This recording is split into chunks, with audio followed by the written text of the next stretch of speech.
Pak Frans, begini, dari total 69 tadi, selama ini bagaimana follow up-nya? Maksud saya begini, kalau kita lihat dari kasus Rafael saja, PPATK, KPK sudah bergerak sejak tahun 2012 lah katakan.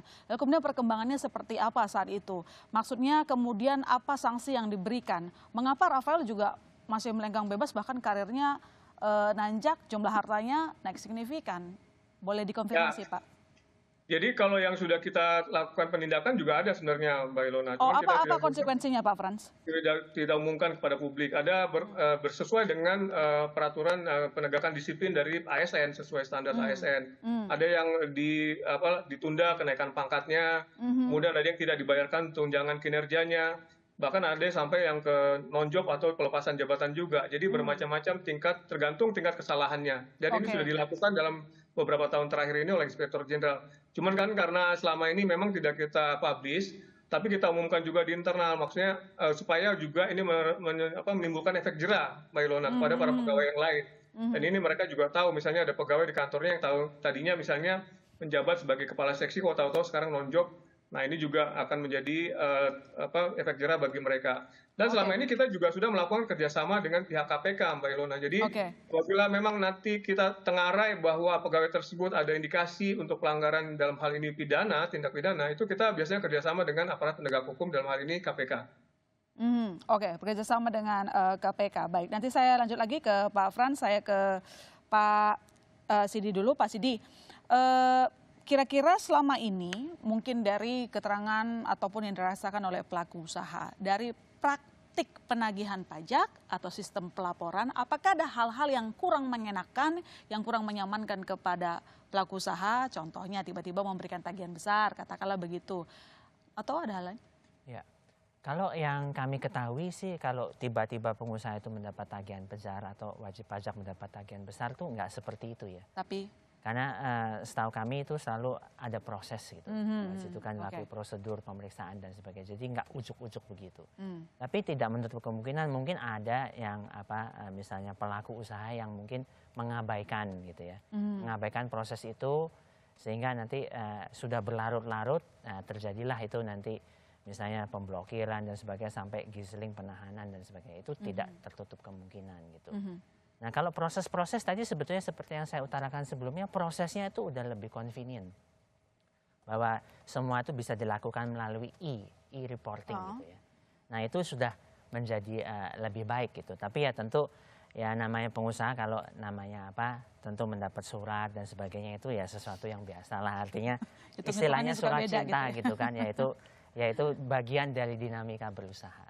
Oh, bagian dari dinamika berusaha. Baik, saya ke Pak Ruben.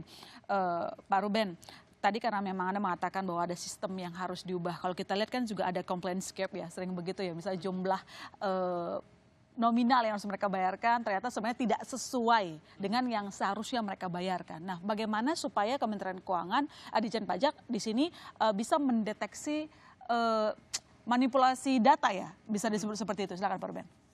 Jadi ya memang kepatuhan wajib pajak itu kan bisa dicapai salah satunya kan dengan cara penegakan hukum. Ya, penegakan hukum atau dengan cara atau adanya kepercayaan kepada kepercayaan pembayar pajak ini kepada otoritas pajak. Tadi kalau dari aspek penegakan hukum memang kalau otoritas pajak meningkatkan upaya penegakan hukumnya untuk untuk mencoba menutup celah yang dilakukan oleh wajib pajak, memang tingkat kepatuhan bisa dicapai, tingkat kepatuhan optimal, tapi kualitasnya lebih rendah jika dibandingkan dengan kepatuhan yang dicapai dari adanya trust dari wajib pajak kepada otoritas pajak.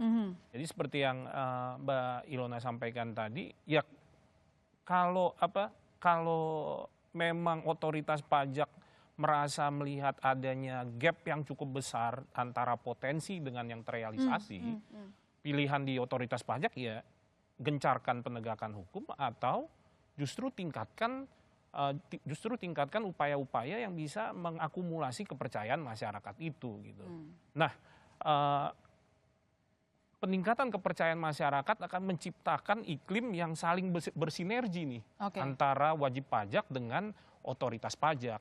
Justru jadi yang kita bisa lihat bisa jadi angka yang dikumpulkan dari hasil peningkatan kepercayaan masyarakat itu jauh lebih besar daripada upaya penegakan hukum. Makanya theoretically sebetulnya yang ideal sebetulnya adalah tingkat kepatuhan yang dicapai oleh adanya tingkat kepercayaan dari masyarakat. Tapi yang harus diingat tentu tidak serta-merta dengan menghapuskan upaya penegakan hukum. Oke.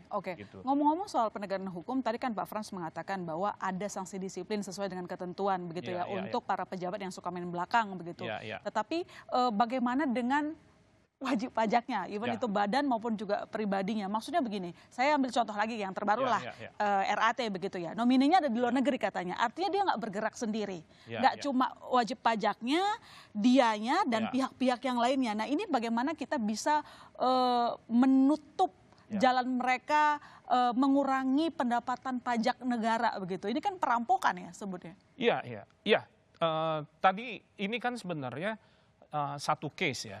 Ya, Pertanyaannya apakah itu mewakili bahwa profil wajib pajak Indonesia pada umumnya seperti itu?